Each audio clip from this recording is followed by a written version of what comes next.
ભારતીય આદિવાસી પાર્ટીના રાષ્ટ્રીય અધ્યક્ષ અને આદિવાસી સમાજના દિગ્ગજ નેતા છોટુ વસાવા આદિવાસી નેતાઓ પર રોષે ભરાયા છે। તેમનું કહેવું છે કે બંધારણે જે અધિકાર આપ્યા છે, એસસી એસટી સમાજ માટે જે રિઝર્વ સીટો આપી છે, તો આપણે આદિવાસી સમાજના લોકોએ રિઝર્વ પાર્ટી પણ બનાવવી જોઈએ, ના કે અન્ય પક્ષોમાંથી ચૂંટણી લડવા માટે મેન્ડેટ મેળવવા માટે જવું જોઈએ। તે પ્રકારની વાત સાથે તેમણે ગધેડા શબ્દનો પણ ઉપયોગ આદિવાસી નેતાઓ માટે કર્યો છે, તેના જ કારણે રાજકારણ ગરમાયું છે। ત્યારે શું કહી રહ્યા છે આદિવાસી નેતા છોટુ વસાવા, શું તેમણે પોતાનો આક્રોશ ઠાલવ્યો છે, વિડીયોમાં વિગતે વાત કરીએ। શું તમે અમદાવાદમાં ઘર લેવાનું વિચારી રહ્યા છો, ઘર શોધી રહ્યા છો, તો પછી ચિંતા મૂકી દો। શું કામ ચિંતા કરવાની જરૂરિયાત છે? કેમ કે અમદાવાદના પાલડી વિસ્તાર ખાતે સ્થિત ન્યૂ શારદા મંદિર રોડ પર અનંત શિવ નામના એપાર્ટમેન્ટમાં એક ફ્લેટ વેચવાનું છે। 3 BHK આ ફ્લેટ છે, તેની અંદાજિત કિંમત 85 લાખ રૂપિયાની આસપાસ છે અને તમે એમાં પણ ચિંતા કરવાની જરૂરિયાત નથી, તમને ફૂલ્લી ફર્નિશ આ વસ્તુઓ મળવાની છે। એટલે અને કપડાં અને વાસણો લઈને સીધા તમને અહીંયા રહેવા માટે જવું છે। અને બીજી ખાસિયત હું આ ફ્લેટની બતાવવા માંગીશ કે આનંદ શિવ જે એપાર્ટમેન્ટ છે ત્યાંથી 50 મીટરના અંતરે ભીમનાથ મહાદેવનું મંદિર આવેલું છે।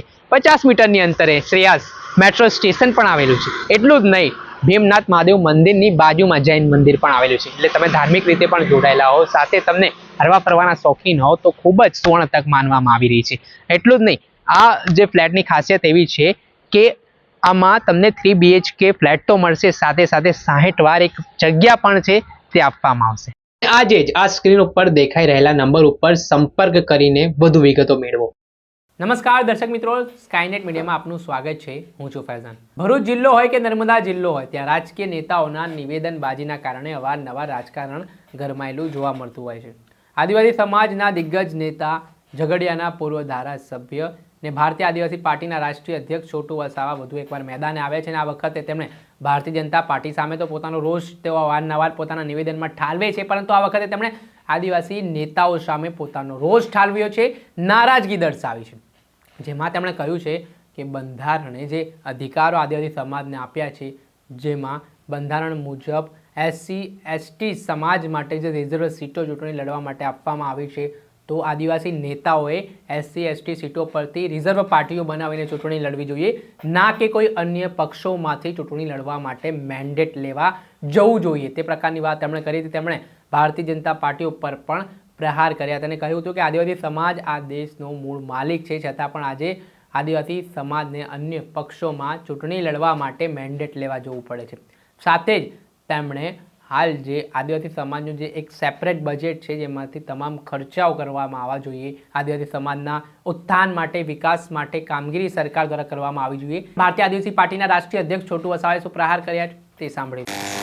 આમાં એવું છે કે સામાન્ય માણસોમાં એક વાત થાય છે કે ભુવા જાગરિયા હોય છે, કોઈ માણસને ગામડામાં સાપ કરડ્યો હોય તો પેલું એને ચૂસે છે, પેલું આપણે ઝેર ચૂસી લેવાનું કામ કરે છે। એટલે ઘણા લોકો એમ કહે છે ये सांप काटा कहाँ डाफा कहाँ मारा, इसलिए वो जहर निकलता नहीं, आदमी मर जाता है ऐसा।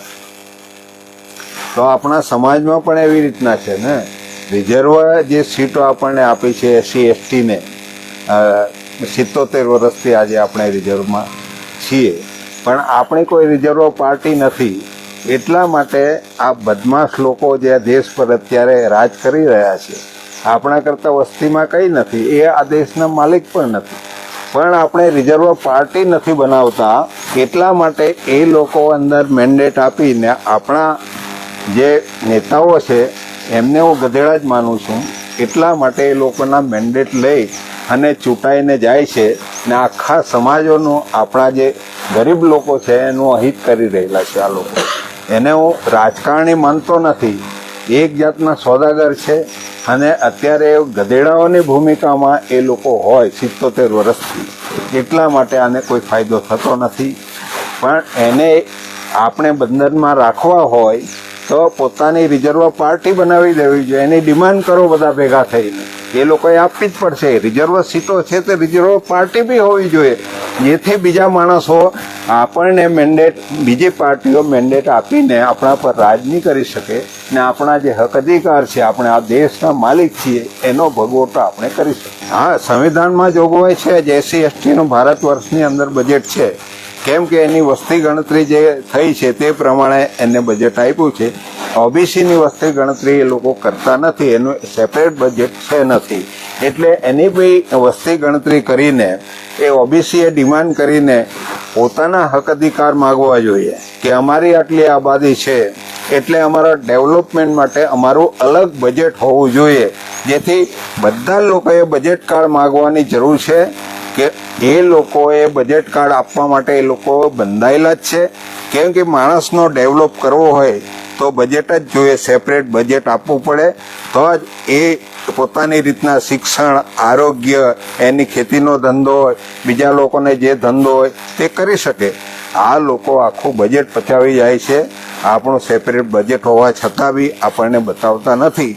એટલા માટે રેલી કાઢીને હવે બધાએ પોતાનું બજેટ કાર્ડ માગવું જોઈએ કે કેટલું બજેટ વાર્ષિક અમારા ડેવલપમેન્ટ માટે આવે છે, શિક્ષણ માટે, આરોગ્ય માટે, પાણી માટે, જે બીજી કોઈ વ્યવસ્થા છે જીવનની એના માટે કેટલું બજેટ છે એ હિસાબ એ લોકોએ આપવો જોઈએ.